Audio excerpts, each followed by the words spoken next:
Oi gente, boa tarde, estamos começando mais um programa Mães e Filhos e hoje vamos falar um pouquinho sobre o sono e também sobre a disciplina positiva. Eu fui conversar com a consultora familiar Renata Bermudes, que tirou todas as nossas dúvidas. Nós fomos à palestra lá na livraria Janina e podemos trocar várias ideias com ela. Então roda aí!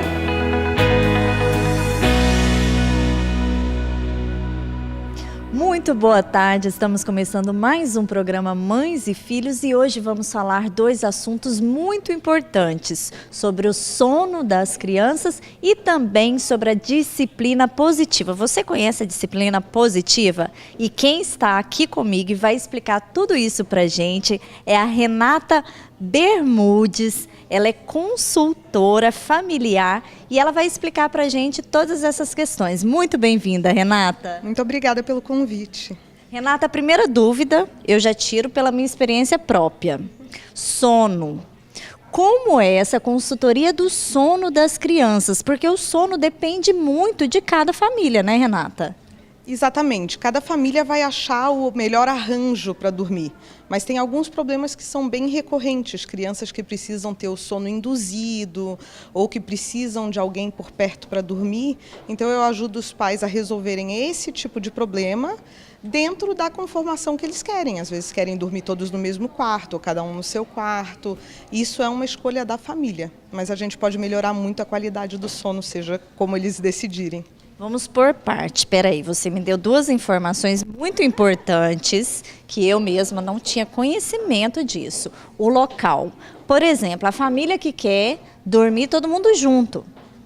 Antigamente isso era errado, né? Não pode dormir todo mundo junto. Existem casos que isso é favorável também, né, Renata? Sim, principalmente quando os pais não conseguem, trabalham o dia inteiro fora, não conseguem ter aquele contato físico com a criança durante o dia, e as crianças têm uma necessidade muito grande disso, a cama compartilhada tem vários benefícios. E fora que com o bebê pequenininho, às vezes facilita muito a vida da mãe, né? Que o bebê ainda acorda para mamar de noite, tudo, ele já está ali próximo. Não há nenhum estudo que mostre que tem algum malefício para a criança dormir com os pais. O que existe tem famílias que não dormem bem assim e famílias que dormem melhor assim. Então a gente vai adequar a cada caso. Então o ambiente é um ponto e horário. Horário é outra dúvida frequente de toda família com relação a sono. Qual é a melhor orientação e a melhor dica com relação ao horário da criança dormir? O horário, em geral, a gente prefere que a criança durma entre as 8 e 9 horas da noite, porque a gente sabe que tem uma produção melhor da melatonina nesse período e tal. Mas também, de novo, tem famílias que têm negócios que são à noite, que são mais da noite. Então, o que a gente prima é pela quantidade de horas que a criança precisa dormir. Uma criança pequena precisa dormir entre 11 e 12 horas por noite. Se ela está dormindo isso, independente do horário que ela vai dormir, ela está tendo a necessidade dela atendida.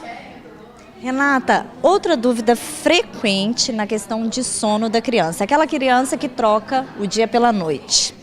Como é que dá um jeitinho nisso? Porque tem que ter o jeito ideal para consertar esse reloginho biológico, né?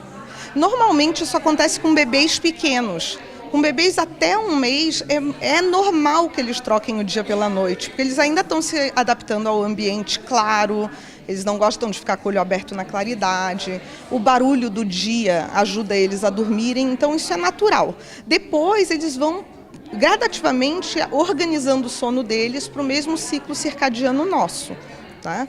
Mas quando essa inversão continua acontecendo depois de um ano, por aí a gente vai aos pouquinhos ajustando, fazendo com que a criança durma menos durante o dia e mais à noite, mas de uma forma gradativa para a criança não ficar também tão mal-humorada ou tão privada de sono durante o dia. A empresa Sosseguinho, você me contou, antes da gente começar a entrevista, ela surgiu há 9 anos, que é a idade da sua primeira filha. E você teve uma experiência própria que te levou a estar ajudando as outras mães. Conta pra gente essa história. Quando eu tive a Helena, eu tinha acabado de me mudar para Cuiabá, eu mudei para cá um mês depois, eu engravidei, eu não tinha família aqui, não tinha ninguém. Então, quando ela começou a ter problemas de sono, eu também não tinha ajuda. Com 3 meses ela não dormia de jeito nenhum. E aí eu comecei a estudar toda a parte de fisiologia do sono, psicologia do sono, para me resolver o meu problema em casa. E aí eu consegui desenvolver uma metodologia, que hoje já está bem mais aprimorada, e resolvi o problema de sono dela. E as pessoas começaram então a me perguntar, nossa, como que você faz para ela dormir tão bem e tal? E daí começou. Aí depois eu brinco que eu tive meu doutorado, que foi que eu tive gêmeas, quando a Helena fez 2 anos, e tive que dar uma paradinha de novo, e depois que elas estavam um pouquinho maiores eu retomei.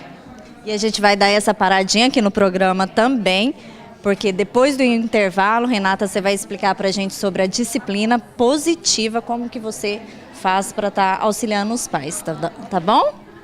Então não saia daí, daqui a pouquinho a gente já volta.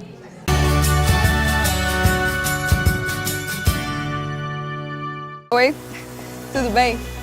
Eu tô aqui para falar sobre um dado que chama atenção. Você sabia que, segundo pesquisas, mais da metade da população mato-grossense não tem a menor ideia do que a Assembleia Legislativa faz? Pois é.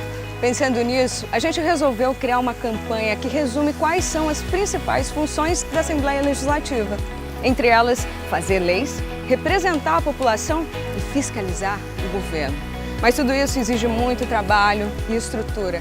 E o que a gente quer é garantir que você possa acompanhar de perto todas as atividades que rolam por aqui e que possa também checar se os seus representantes estão de fato dando voz aos problemas que você vive. Por isso, nós convidamos você a seguir a nossa página no Facebook, a assistir a TV Assembleia e a sintonizar a Rádio Assembleia.